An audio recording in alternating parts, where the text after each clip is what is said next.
Cuando hablamos de South Park, es imposible no dividirla por etapas.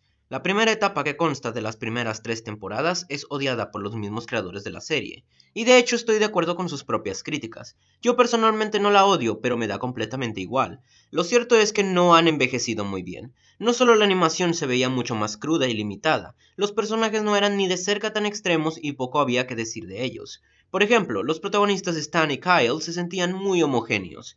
Fuera del hecho de que Kyle es judío, no había nada más que los diferenciara. Ambos personajes eran pasivos ante la mayoría de situaciones y eran la voz de la razón. Eran algo gamberros, pero al final eran buenos niños. Casi se sentía como si Trey Parker y Matt Stone se estuvieran autoinsertando para dar sermones a los personajes.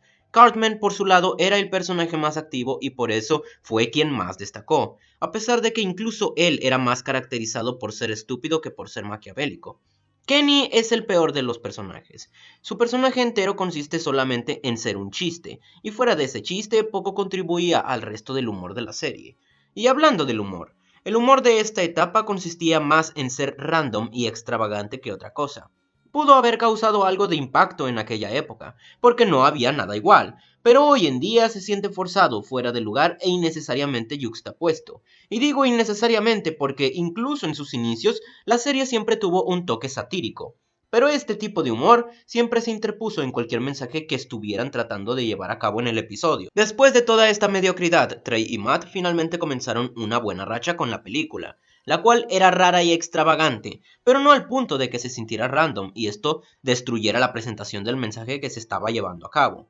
Tocaron un tema muy relevante de aquella época y que nunca envejece, como lo es la censura y el choque cultural, además de poseer muchas de las canciones más graciosas, ingeniosas y pegajosas de cualquier filme animado.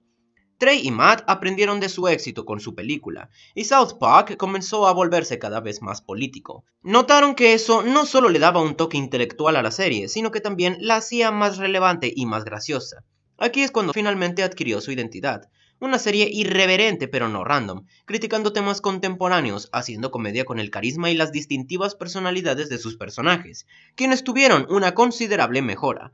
Stan y Kyle ya no eran copias del otro, habían cuestiones en las que Stan era más racional que Kyle y viceversa, siendo Stan más gamberro y relajado, mientras que Kyle era más maduro y obtuso. Aquí es también cuando Kyle comenzaría una eterna rivalidad con Cartman, quien ahora era más racista, antisemita, xenófobo y políticamente incorrecto, sin dejar de tener una pizca de humanidad de vez en cuando. El que definitivamente no pudo ser mejorado es Kenny, tanto así que durante esta etapa los creadores intentaron deshacerse de él, para luego arrepentirse.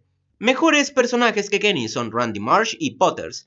Randy se volvió un originador de problemas como Cartman, y es tan activo como este. Posee una personalidad extrema y violenta, pero a diferencia de Cartman, Randy resulta más como un incompetente mal guiado y encaminado, privando a la serie de volverse repetitiva teniendo solo a Cartman como un mal ejemplo. Butters, por su parte, es una versión mejorada de Pip. Es mucho más activo, de personalidad inocente, haciendo un gracioso y refrescante contraste con los otros chicos. Incluso con Kenny no había tanto problema, pues cuando comenzó la era del Kun, le darían una personalidad más distintiva y participación. Creo que la mayoría podemos estar de acuerdo con que la identidad posterior de la serie fue superior a la primera, aunque eso no significa que esta era no tuviera sus defectos. Por ejemplo, un gran avance fue que los mensajes de la serie comenzaron a volverse más intelectuales y trascendentes. El problema era la forma sosa de hacer llegar estos mensajes a la audiencia, la cual era a través de un discurso expositivo.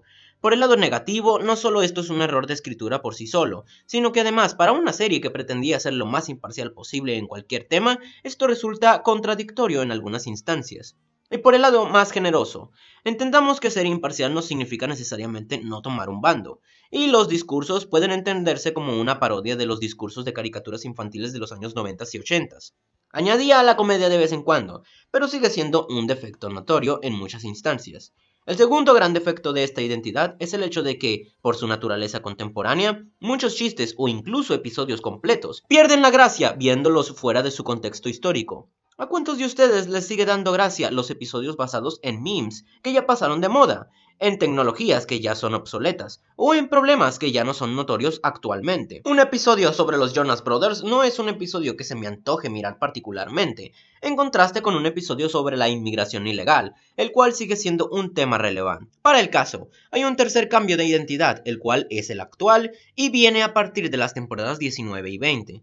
El nuevo cambio consiste en cambiar del formato episódico al formato lineal. Ahora las temporadas son más cortas, consisten de una sola historia y un solo tema durante todos los episodios. A pesar de que considero al formato lineal como superior al episódico, en términos generales, a South Park no le ha sentado bien por las siguientes razones. En primera, porque South Park nunca ha sido complejo, y por ende la serie no está teniendo ningún enriquecimiento al hacer historias más largas. Por el contrario, los chistes comienzan a repetirse en todos los episodios, y por ende comienzan a cansar más rápido.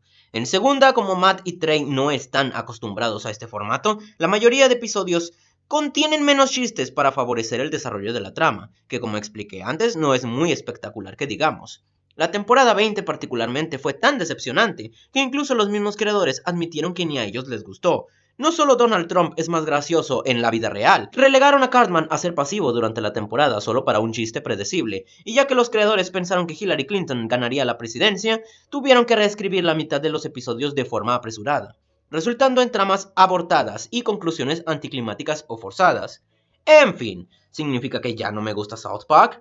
Por el contrario, a pesar de que la serie ha tenido sus tropiezos notorios, como long runner es impresionante lo bien que la serie ha mantenido su calidad con los años. Normalmente una serie no se mantiene buena ni con la mitad de episodios que tiene esta serie. Si bien ya no espero sus episodios con ilusión y ya no me importa en términos generales, puedo decir que aún le tengo respeto a la serie. Do it. Do it. Look at me. Do it. I will personally write you a campaign check now. Real Donald Trump. At least I will go down as a president. You're not going to be president, all right? It's been fun. It's been great. I love you. Donald Trump will carry the state of Florida. Huge win for Donald Trump. Donald Trump, we project, will win in Indiana with its 11 electoral votes. West Virginia, Oklahoma, Tennessee, Mississippi, South Carolina, Alabama, North Dakota with its 3 electoral votes, and South Dakota, Texas, Arkansas, Louisiana, the state of Montana, North Carolina, Georgia, Iowa, Utah, Wisconsin, Arizona.